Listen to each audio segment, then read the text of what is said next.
Assalamualaikum warahmatullahi wabarakatuh. Selamat siang semuanya. Waalaikumsalam, selamat siang, Bu Mia.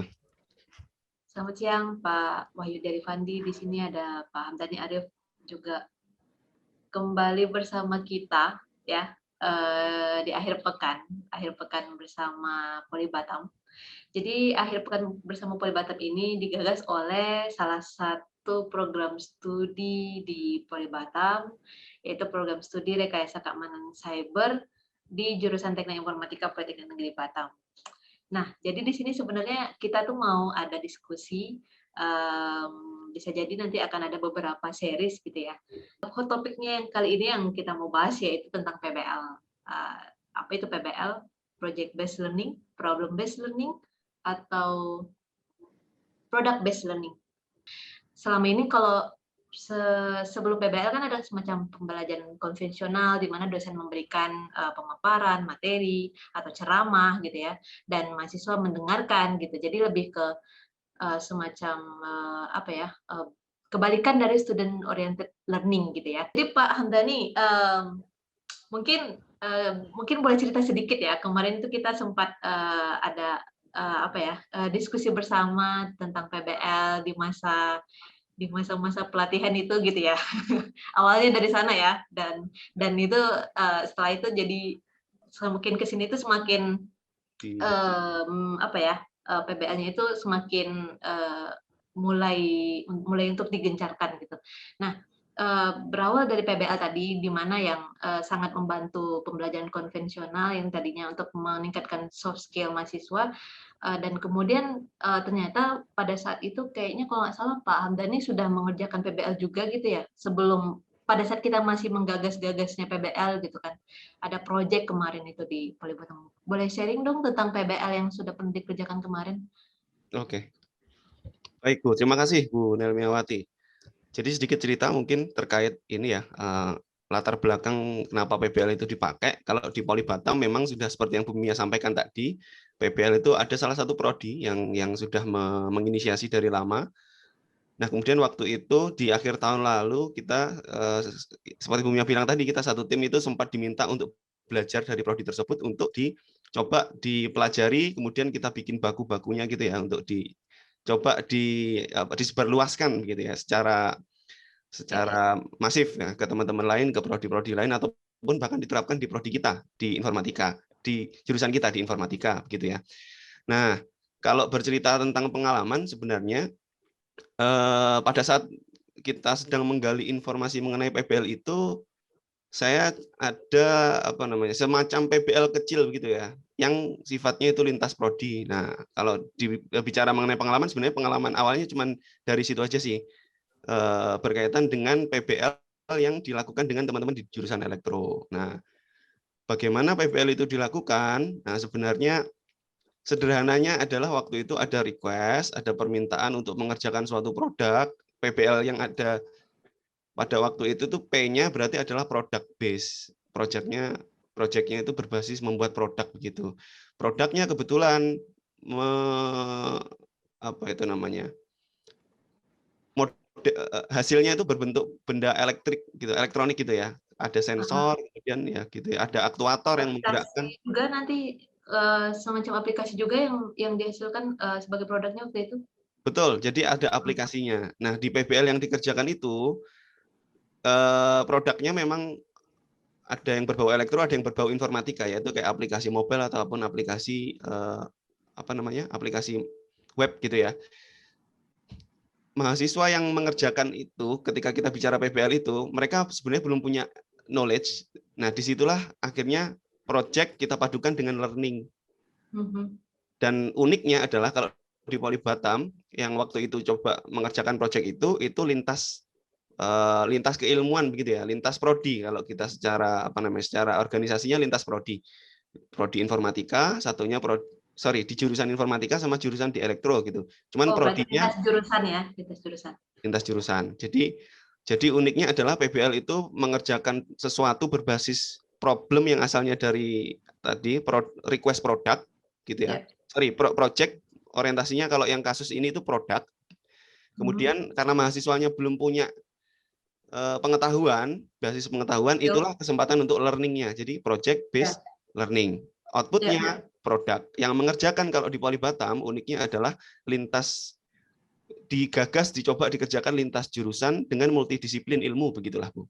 Kira-kira begitu Bu Mia.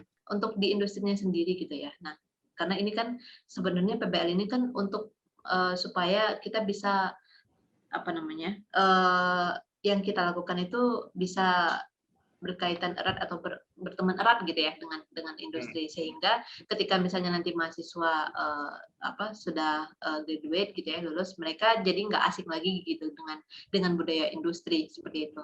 Nah, jadi bisa dikatakan juga mungkin PBL ini untuk membuat agar mahasiswa atau untuk membuat kampus itu bisa bersahabat dekat gitu ya dengan industri, sehingga mahasiswa yang dihasilkan juga kemudian bisa beradaptasi langsung dengan industri ketika misalnya mereka nanti sudah lulus gitu ya. Nah, bagaimana menurut Pak Arief sebagai praktisi industri nih terkait dengan cerita PBL ini? Ya, terima kasih Ibu Nelmawati. Saya melihat penerapan PBL di kampus untuk perkuliahan ini sangat positif. Khususnya untuk memberi kesempatan kepada mahasiswa untuk merasakan bagaimana pelaksanaan proyek nantinya di dunia industri. Tapi sebelumnya sebelum kita membahas lebih lanjut mengenai proyek, mungkin ada baiknya saya melakukan sharing bagaimana sebuah organisasi itu untuk memulai sebuah proyek. Jadi satu organisasi dengan yang lainnya itu bisa memiliki implementasi masing-masing terkait proyek. Namun biasanya kalau kita berbicara mengenai proyek, buku besar yang menjadi acuan berbagai organisasi itu mengacu ke PMI, Project Management Institute, dan setiap organisasi nanti bisa melakukan tailor, bisa melakukan adjustment masing-masing sesuai dengan nature dari organisasinya. Nah, mungkin saya bisa sharing sedikit ya. Ini tadi saya copy langsung dari bukunya. Ya. Jadi kita di sini melihat sebuah organisasi ini bisa berarti perusahaan, industri, institusi, atau dalam kasus Politeknik Batam itu adalah Politeknik Batam sendiri. Nah, suatu institusi atau perusahaan akan selalu mencari ataupun menerima berbagai macam proyek. Sebagaimana Poli Batam di samping melakukan program pengajaran kepada mahasiswa, saya juga mengerti ada beberapa proyek yang dilaksanakan oleh dosen dan mahasiswa. Nah, di sini kita ada yang namanya portfolio management. Sebelum itu untuk kita lebih atas lagi di umbrella paling atas ini, di organisasi itu ada namanya OPM, Organizational Project Management. Ini suatu organisasi yang menaungi dalam pengelolaan, dalam pelaksanaan suatu proyek yang akan dilakukan suatu institusi. Tapi kalau dalam PMI ini yang ada di organisasi gitu ya, yang ada di sebuah organisasi ya. Betul. Apa bentuknya, bentuk unitnya, bentuk timnya itu penamannya bisa berbeda-beda. Tapi kalau dari sisi PMI mereka menanyakan itu adalah suatu framework, suatu kerangka kerja untuk memberikan acuan kepada suatu organisasi dalam melaksanakan proyek. Nah, yang paling atas itu ada namanya portfolio management. Nah, di sini dalam portfolio management ini suatu institusi unit yang memiliki role sebagai portfolio management, mereka melakukan seleksi dan mengatur prioritas berbagai program dan proyek yang pada institusi ini yang bersesuaian dengan tujuan strategis organisasi. Jadi misalnya Poli Batam, apa sih tujuan strategisnya? Apakah Poli Batam harus menerima semua proyek yang diberikan oleh pasar, oleh market atau industri yang di luar? Jawabannya tidak. Poli Batam ataupun institusi apapun, dia hanya menerima proyek yang sesuai dengan tujuan strategis dari Poli Batam itu sendiri ya. Ya. Nah, di sini ada namanya portfolio management, dan mereka lah yang melakukan seleksi. Oke, kita ambil project ini. Oke, project 1 lebih prioritas dari project 2. Oke, mungkin kita ubah prioritasnya 4 menjadi naik. Nah, di sini fungsinya portfolio management. Dan di portfolio management ini mereka akan mengolah berbagai macam program ataupun project, baik yang berkaitan satu sama lain maupun tidak berkaitan. Jadi nggak perlu berkaitan, tapi yang penting project ini mengacu kepada tujuan strategis yang sama. Oke? Ya. Nah, berikutnya di bawah portfolio management ada yang namanya program management.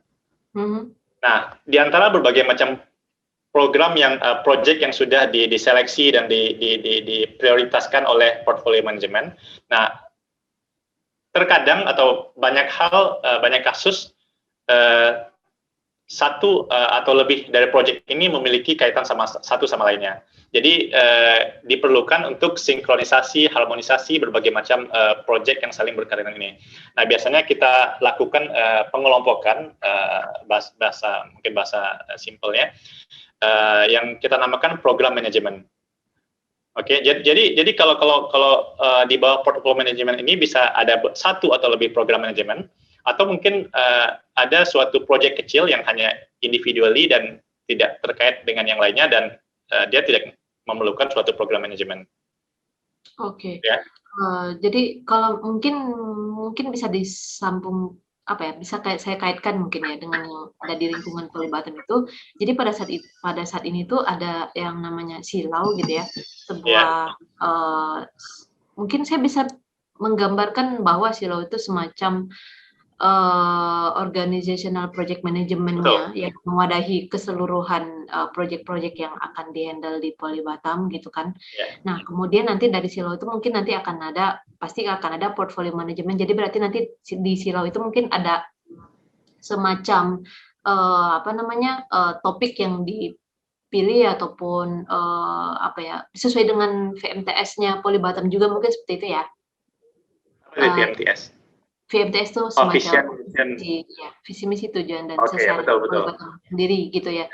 Ya pasti inline dengan itu, dan kemudian under di silau kemudian ada program manajemen. Jadi semacam mungkin program tahun ini apa gitu ya. Programnya disesuaikan juga dengan proyek yang diterima ataupun yang dikerjakan kemudian begitu ya. Nah, kemudian di bawah silau itu pun nanti akan ada berbagai macam-macam project manager. Nah, jadi di Polibatam tuh kalau saya bisa menggambarkan, kalau saya melihat bahwa silau dengan project manager itu sangat erat kaitannya, karena nanti project manager mungkin nanti akan mereport ke silau ataupun dengan kemudian atau dewannya silau gitu ya, terkait dengan perkembangan project yang dikerjakan gitu di bawah project manager itu sendiri, dan makanya nanti di silau pun pasti akan ada sebuah tim project management kan, seperti itu ya kalau saya lihat dari gambaran ini. Ya.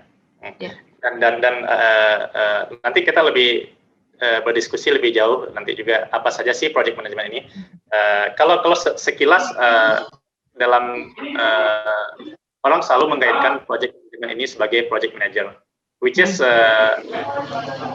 tidak salah, tapi sebenarnya project management itu memiliki scope yang lebih luas. Maksudnya role-nya itu bukan hanya sekedar project manager, nanti kita lihat.